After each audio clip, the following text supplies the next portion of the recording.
My name is Marie. I was born in Beckley, West Virginia, and we lived in Helen, West Virginia. It was a very small coal camp.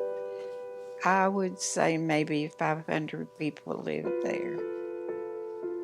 It wasn't a bad place to be brought up. Of course, we didn't have much.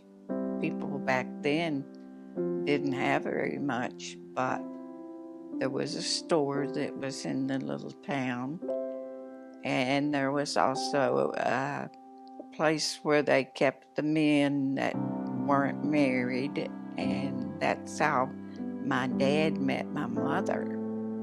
My dad's name was Ernest Millsap. He was always good to us children. We always had food on the table and a roof over our heads, so he took good care of us. My mother's name was Christine Haga.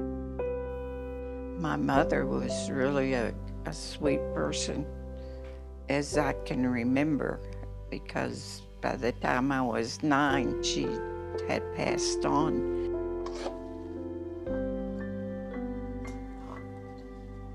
I never had a picture of my mother and my dad together. I did this with cutting my father off of another picture and putting him on here with my mom. I had 4 brothers and 2 sisters. And I had one brother that was older than me, and I was the oldest girl. There was a lot of children that lived in that coal camp. We had one school for grade school, all the children in the coal camp, and some of the other coal camps around it came to that school. In the wintertime, if we had snow on the ground, there was no way to get up the hill to the school. The older boys would climb up to the top of the school and throw a rope over and pull all us little ones up.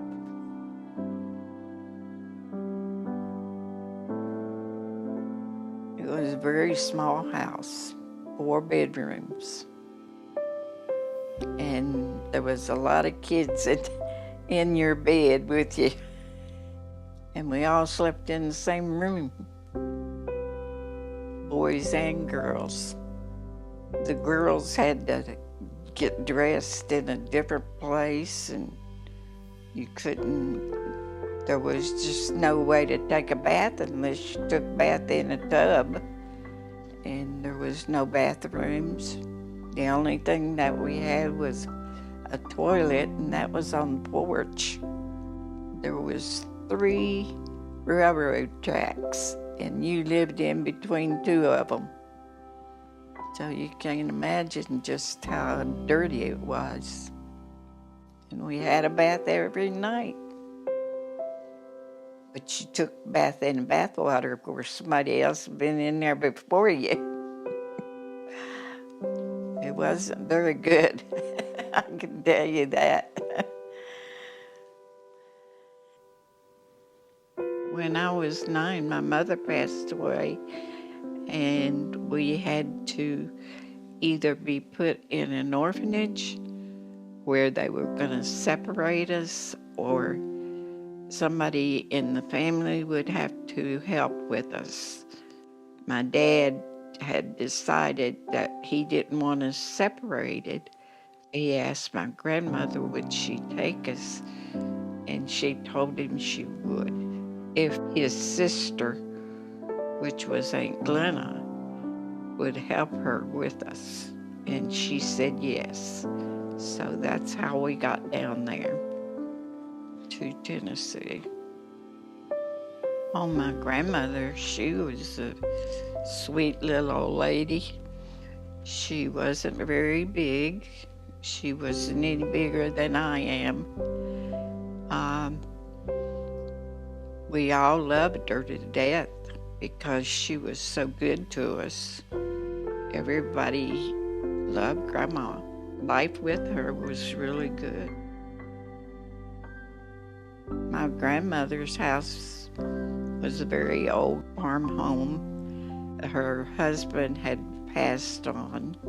He was killed in a coal mine there in Soddy, Tennessee.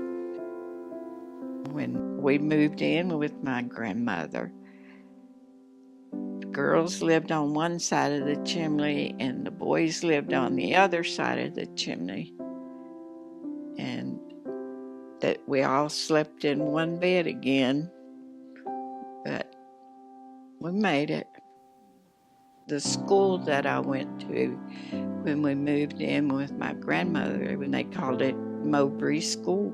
Lots of times if you miss a school bus, you better be prepared to walk to school because my grandmother didn't believe in missing school. If you took the long way around, you would have been walking about 6 or 8 miles. Through the shortcut, we walked about 3 miles. And on the way, we had to pass through a barbed wire fence, which had a bull in it. And then after you got through the barbed wire fence where the bull was, there was moonshiners that you passed by, and they'd be yelling at you.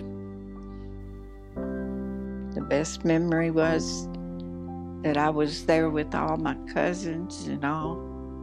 We always were close. I mean, whole big family. We all got along really good.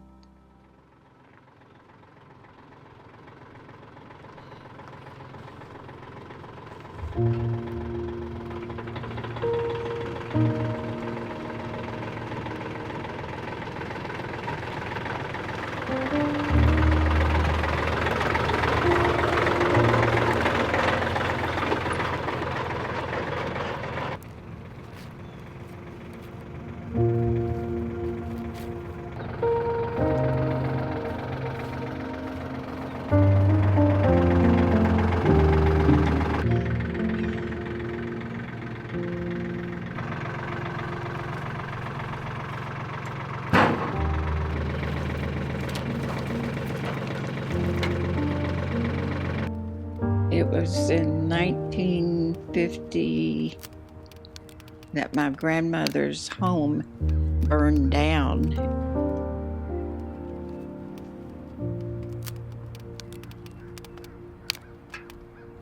We were in the woods cutting wood and we seen smoke coming from the house.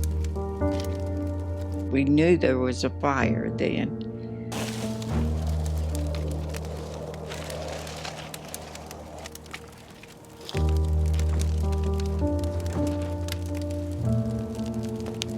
But there was nothing we could do. There was no way to get water to put it out because it was such a big house.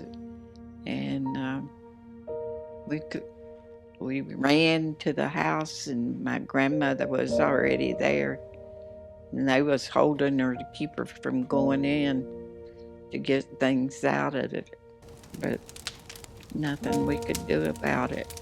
It just burned to the ground. After her home burned down, my dad built another house back in its place. After that, Aunt Glenna had built her house in Soddy. They were in the process of building it. Same time Daddy built Grandma's house back. She took me in, and I lived with her for, I guess, I was a junior in high school. And then that's when we moved back to West Virginia. Oh, I cried. I didn't want to go back. I really didn't. But my dad insisted. He didn't want us separated. So I had to go to Mark Twain High School, and that was back at my senior year. After I graduated from high school, I started working in a 10-cent store. They call it Five and Dime. Then I said, well, this is not for me. So I went to college for a year and a half. And in the meantime, I had met this guy, and we had a fling and got pregnant, and he offered to marry me, but then he backed out of it. I had a daughter. I was 19 years old when I had her. She was a sweet baby. She was a pretty baby. And things just didn't work out. So I decided I was going to raise her on my own. And I had to get away from where I was because there was nothing there. That's when I left West Virginia again and came down to Hampton Roads.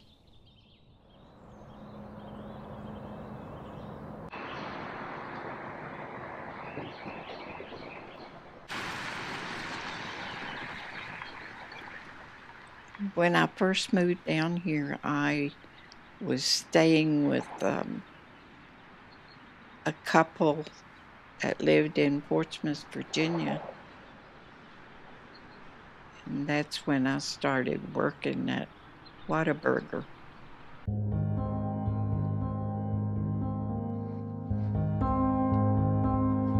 That was a very busy place too, believe me. Pardon? Yes. Here you are. You're on your 3. Have a lovely day. Thank you. It kept you busy all the time. And that's when Bob came along and kept trying to get me to go out with him. I was at the window. I took the orders. He kept coming back, and every time he came back, he would ask me, want to go out with me tonight? No. Didn't want to go out with him. Didn't even know who he was or anything. So I kept telling him no, but he kept coming back until I finally said, okay, I will on my night off. On our first date, he said, we're gonna get married.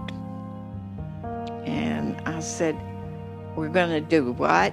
And he said, yeah, we're gonna get married. And I said, but I don't know you. He had told me his name was Stanley Fingelbinder. And then I said, no, it can't be your name. And he said, no, it's Bob Jones. And I said, no, that's not right either. So I didn't believe him. He had me fooled. But then he had to show me his driver's license, so I believed him. And it was about 2 weeks, I think, before we got married. Each of us had to wait until we got paid. We didn't have enough money to get married on until we got paid.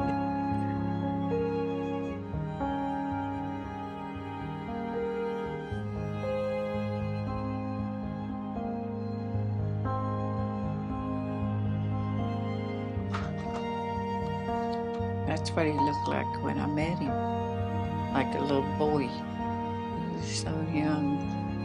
We both were. house on Winchester Drive. We lived there for 28 years. This is me and my 4 children. Verna's the oldest, then it was Annette, then Linda, and then Robert was last. When the kids do things, if they broke something, or I knew it was an accident, and I never got upset or excited about it. Worldly things don't mean nothing. I'd rather have them happy than me be mad at them and yelling and screaming.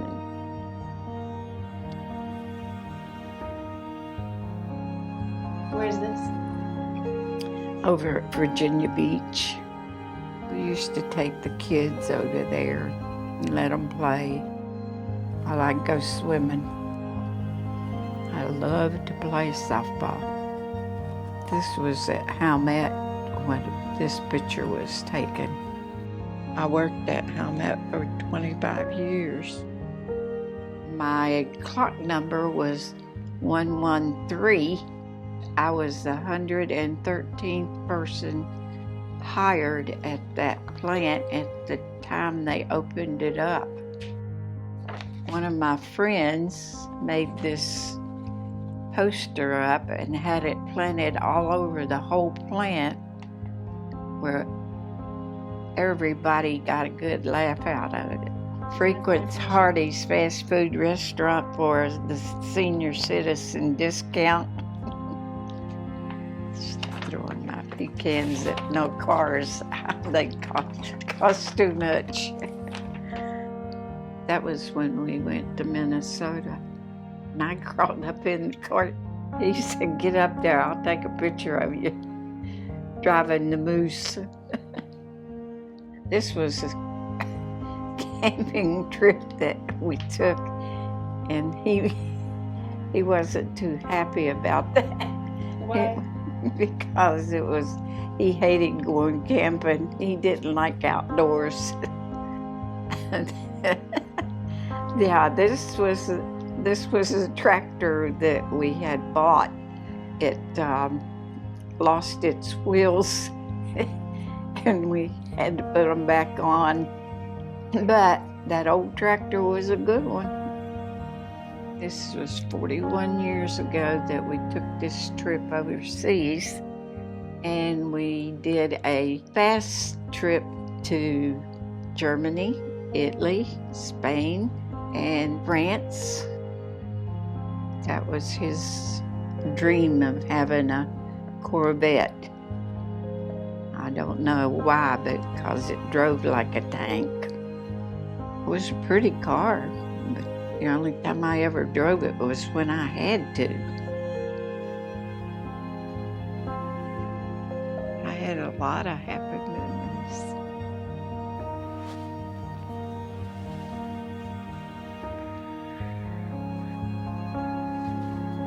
He taught me a lot. I would never have learned how to do things on my own if it hadn't been for him. We always worked together on everything. It didn't matter what it was. If he had a motor torn apart, I was right in the middle of it, helping him put it back together, tearing it up, tearing it down. Didn't make any difference.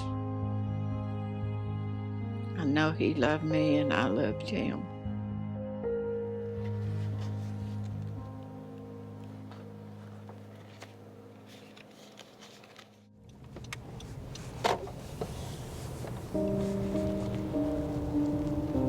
We had a good life.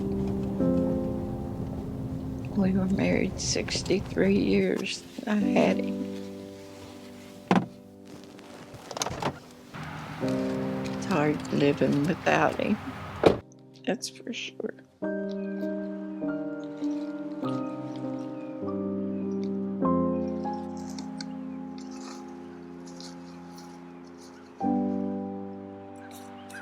Jones. Just miss him so much.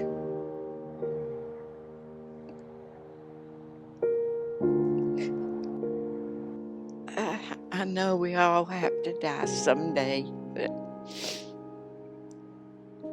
that shouldn't have been his day. He was my everything, you know. I can remember after my mother died, I wasn't hugged and kissed and loved, and according to him, neither was he when his dad remarried. And I guess that's why we loved each other so much, because neither one of us had love shown to us as we were growing. Our love was so strong for each other. Always made him pay for when I make him something to eat, bring it to him. We'd be out on the porch and he'd say, "Can you make me a sandwich?" And I'd say, "Sure." And I'd go make his sandwich. I said, "But you gotta pay for it." And he'd say, "How?" I'd say, "With a kiss, of course." Most people don't think about life passing you by, but it does. They don't stop and think anymore. Everything is go, go, go, or do, do, do, or something. But they don't know to slow down and enjoy it. Because if you don't enjoy it while you're here, believe me, it's hard when it's gone. I'm not afraid to die. And I don't know how our other life will be. I don't know if there is another life after death. I just hope so, and I hope that he's waiting on me.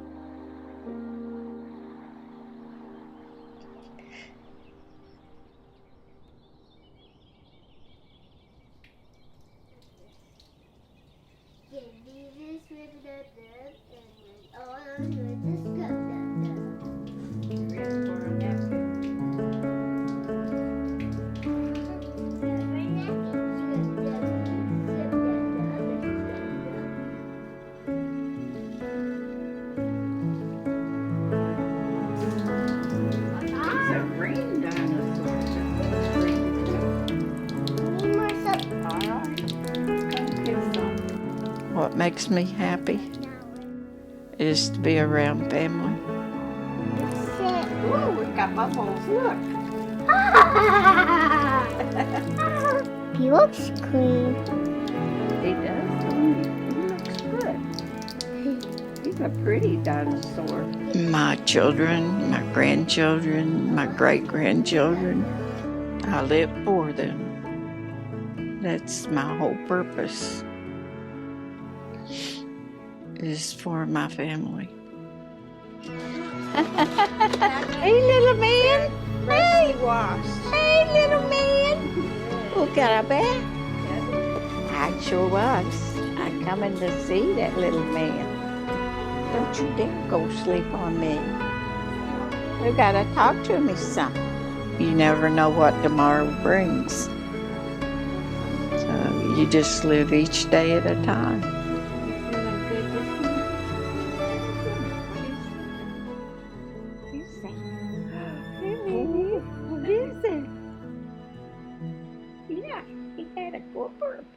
Live a good life.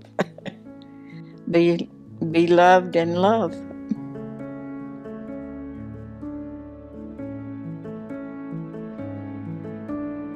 Do you have any regrets? None at all. None whatsoever. No, I don't. I never regretted a minute of any of our life. Never.